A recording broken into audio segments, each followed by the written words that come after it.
So often my heart goes to, God, do something. Show me what you want me to do. Open a door, make a way. And then there is silence and stillness, seemingly.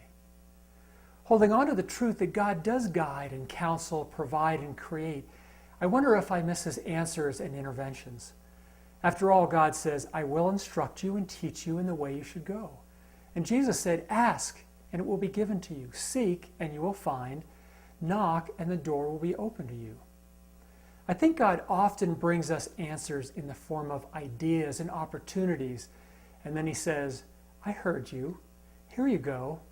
And then something transpires in the form of a passing comment, someone sharing the difficulty of their journey, a sudden awareness of a problem at work, a memory of something we dreamed of doing or being, an idea that pops into our head. We can easily dismiss these types of things as either the clutter and distraction of our mind or of a broken and needy world, rather than the on-ramp to the road that we're asking for. The next thing that happens as we ask, seek, and knock may contain the next thing that's needed in our journey of discovering, developing, and deploying our calling. We read in 1 Kings 19 that Elijah was in a bad place, even though he experienced God in some amazing ways throughout his life. He was fatigued, fearful, and doubting God's involvement in everything. He was in deep resignation. Elijah wanted God to take him home. Instead, God took him to the desert on a brutal 40-day hike. God's first words to Elijah upon his arrival were, "What are you doing here?" Okay, now that seems a little absent-minded or cruel to me. Or was it?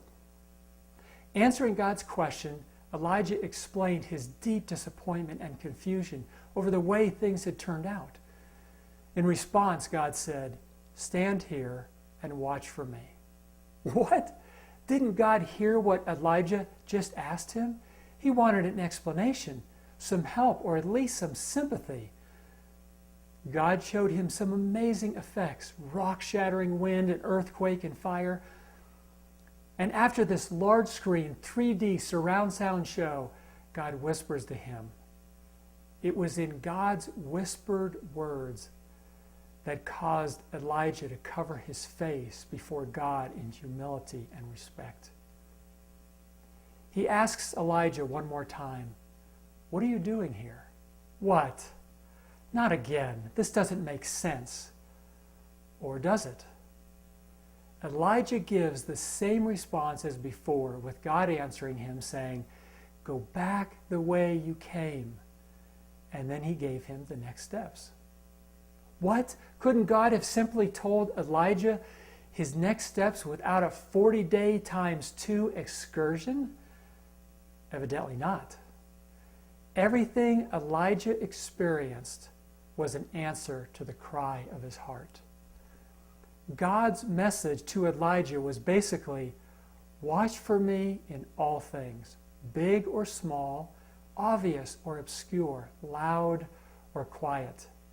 You're not alone. Get back into the game. We are not done yet.